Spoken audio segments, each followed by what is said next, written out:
Okay, so it looks like we're going to be talking about Sub-Zero ice makers today. Yeah, Specifically the M12484S model. So that's right. you've probably got a few questions about it, so let's just dive right in. Yeah, Sub-Zero ice makers are fantastic. They're known for their quality and performance. Hmm. But like any appliance, they do require a little bit of maintenance, a little bit of TLC every now and again. So, Right. So let's start off with one of the biggest headaches that people have, okay. ice maker overflow. Mm. What causes that? And is that something you can easily fix yourself? Yeah, well, a lot of ice maker overflow issues can actually be resolved quite simply. Okay. The first thing you should always check is the ice level in the bin.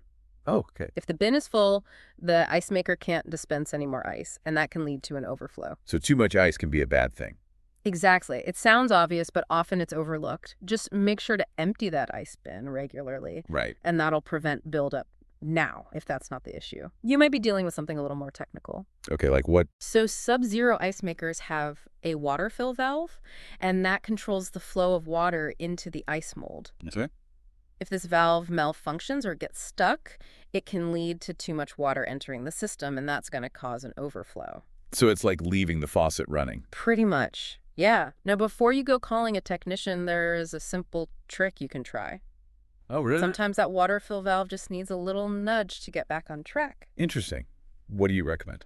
Okay, so locate the water fill valve at the back of the ice maker. It's usually a small cylindrical component, and it's got a water line connected to it. Mm-hmm. Gently tap on the valve a few times, and this might be enough to dislodge any debris or mineral buildup Oh, okay. that could be causing it to stick. And that could potentially solve the overflow problem. It might. It's a simple, safe trick, and it often works wonders.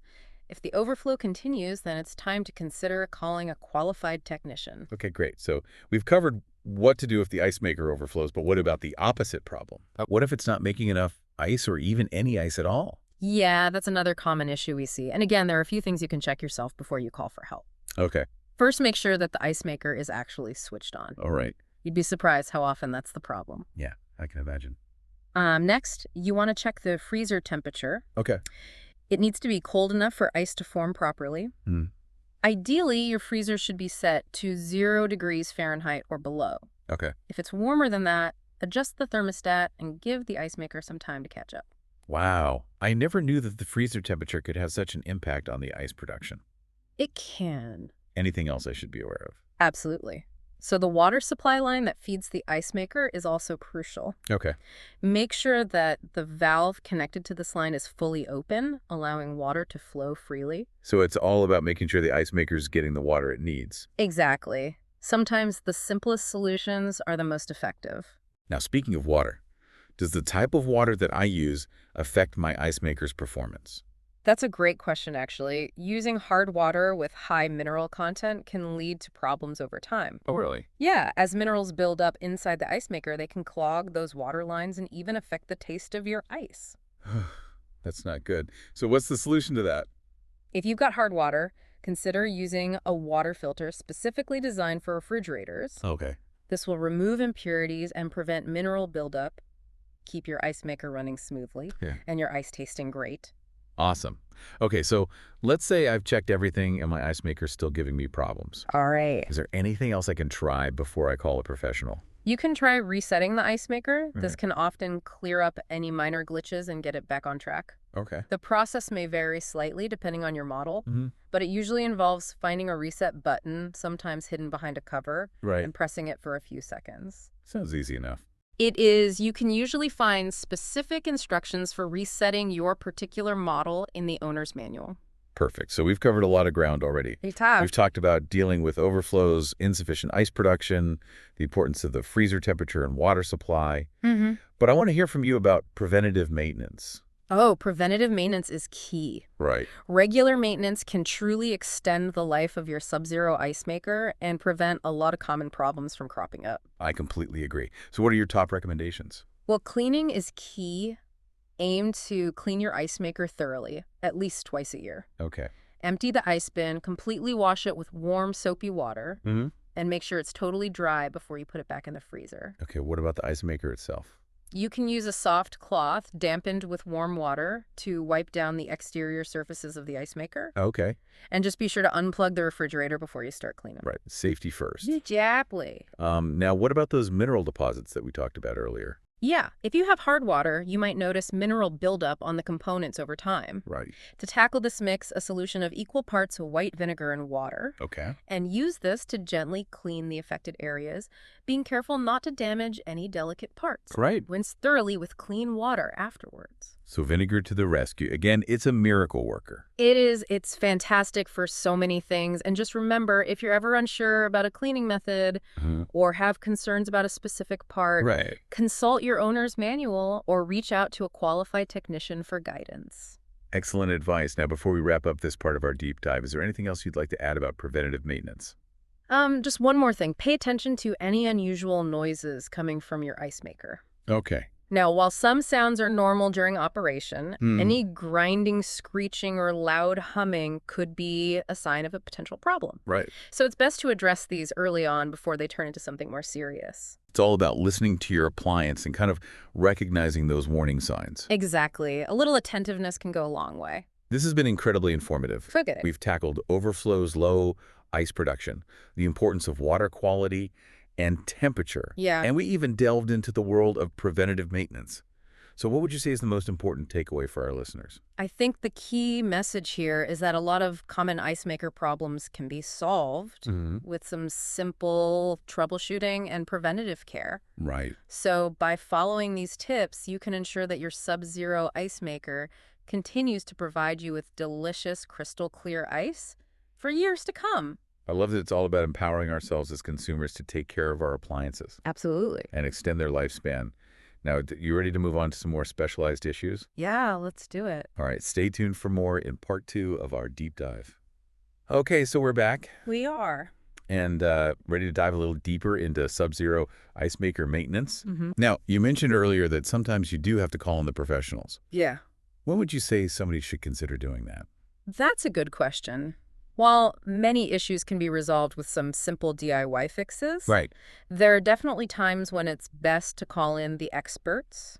For example, if you've tried the troubleshooting steps we discussed earlier, and the problem is still there, it could be a sign that something more complex is going on. Okay, persistent problems equals call a pro. What else should I be looking out for? Any signs of leaks or water damage around the ice maker. Okay. That's a definite cause for concern. This could indicate a problem with the water line seals or even the internal components of the ice maker itself. Yeah, water and electricity do not mix. Exactly. You want to err on the side of caution when it comes to potential water damage. Definitely.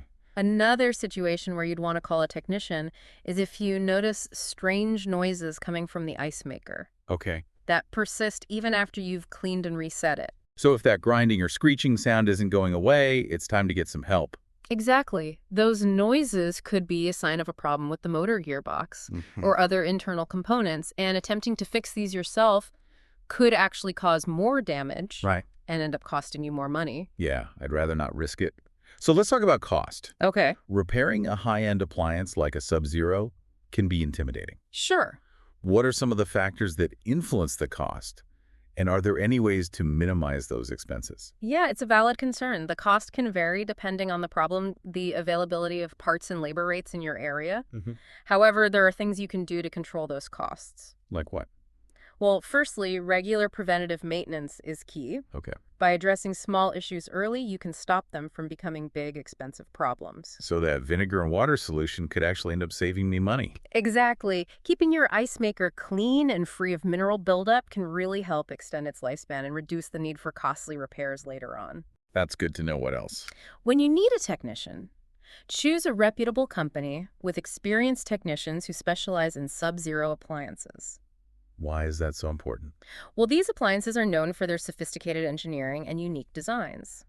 A technician who isn't familiar with Sub-Zero products might misdiagnose the problem or not use the right repair methods. Right. And that could cost you more in the long run.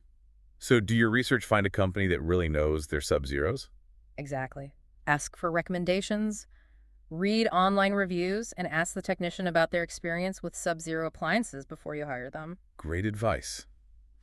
Okay, so let's shift gears a bit and talk about lifespan. Okay. How long can I expect my Sub-Zero ice maker to keep running? Well, Sub-Zero appliances are renowned for their durability and longevity. With proper care and maintenance, your ice maker should last for 10 to 15 years or even longer. Wow. That's impressive. So this isn't like a disposable appliance. It's more like a long-term investment. They're built to last, and with a bit of TLC, they can give you reliable service for many years. Okay, so we talked about repairs, costs, and lifespan. We have. Let's go back to something you mentioned earlier about finding a qualified technician. Okay. What are some key things to look for? Firstly, experience is crucial. Right. Look for a company that's got a track record of successfully repairing Sub-Zero appliances. You can find this information on their website or by asking for references. So don't be shy about asking for proof of their expertise. Not at all. You're trusting them with a valuable appliance, so ask about their qualifications. For sure. What else? Certification. Ideally, you want a technician who is factory certified by Sub-Zero. Okay. This means they've received specialized training directly from the manufacturer and are up to date on the latest repair techniques and technologies. So it's like a stamp of approval from Sub-Zero. Exactly. It gives you peace of mind knowing the technician working on your appliance has the right skills. Okay. Experience and certification, anything else? Good communication. Right. Look for a technician who will explain the problem, answer your questions, and give you a detailed estimate before they start any work. That's really important. I hate feeling like I don't know what's going on. I agree. A good technician will make sure you understand what's happening and keep you informed throughout the process. That's great advice. Is there anything else you want to add about finding a qualified technician? Just one more thing. Don't be afraid to ask about warranties. Okay. A reputable company will stand behind their work and offer a warranty on both parts and labor. That makes sense. It gives you peace of mind knowing if something goes wrong, you're covered. Exactly. It shows they're confident in their work and committed to customer satisfaction. Perfect. This has been really helpful. Oh, good. We've covered when to call a technician, the importance of experience, certification, and communication. Is there anything else you want to emphasize before we move on? Just remember that taking care of your Sub-Zero ice maker is an investment. By following the tips we've discussed, you can enjoy years of trouble-free ice and keep those drinks cold. Cheers to that. Cheers. Okay, so let's move on to our final segment where we'll explore some additional resources. All right. And tips to help you become a true Sub-Zero ice maker expert. Stay tuned. All right, so we're back for the final part of our Sub-Zero ice maker deep dive. Yes, we are. We've covered so much. Yeah. Common issues, troubleshooting, preventative maintenance, finding qualified technicians. So let's wrap things up with some additional resources and tips. Okay. That can help you keep your ice maker in tip-top shape for years to come. Sounds good. So where can people go if they want to learn more about their ice maker model? Okay. Or access troubleshooting guides or manuals? Well, the first place I always recommend is the Sub-Zero website. Oh, okay. They've got a great online resource center that's full of valuable information, including product specifications, user manuals, and frequently asked questions. So if I need to know how to reset my ice maker or change the settings, I should go to the Sub-Zero website. Absolutely. They even have instructional videos that walk you through different tasks step by step. That's really helpful. What if I'm having an issue that I can't find any information on? Well, in that case, Sub-Zero also has a dedicated customer support team. Okay. You can reach out to them by phone or email. They're incredibly knowledgeable and can provide help with any questions or concerns. So there's always somebody there to help, even for those really tricky situations. Exactly. Now, beyond the official Sub-Zero resources, are there any other places that people can go to find help or information? There are some great online communities and forums where you can connect with other Sub-Zero owners, share tips and advice. So it's kind of like a network of Sub-Zero enthusiasts all helping each other out. Pretty much, you can find solutions to common problems. Learn about lesser-known features. And even get recommendations for trusted repair technicians in your area. That's fantastic. It's amazing how much support is out there. Yeah. When you know where to find it. It is. Now, before we wrap up, I want to emphasize one last thing. Okay. Your owner's manual is your best friend. Right. When it comes to understanding and maintaining your ice maker. It really is like a treasure trove of information. Exactly. Take some time to really get to know your manual. You'll find instructions on everything from basic operation to troubleshooting common problems and performing routine maintenance. So if in doubt, consult the manual. Always. This has been such a great deep dive. We've covered so much. We have. From troubleshooting to preventative maintenance and finding qualified technicians. Yeah. I feel like I can tackle any ice maker problem now. Wonderful. Well, just remember a little knowledge and some proactive care Mm-hmm. can really go a long way in ensuring your Sub-Zero ice maker provides you with years of delicious ice. I love it. And with that, we'll wrap up this deep dive. Okay. Thanks for joining us. Until next time, stay cool.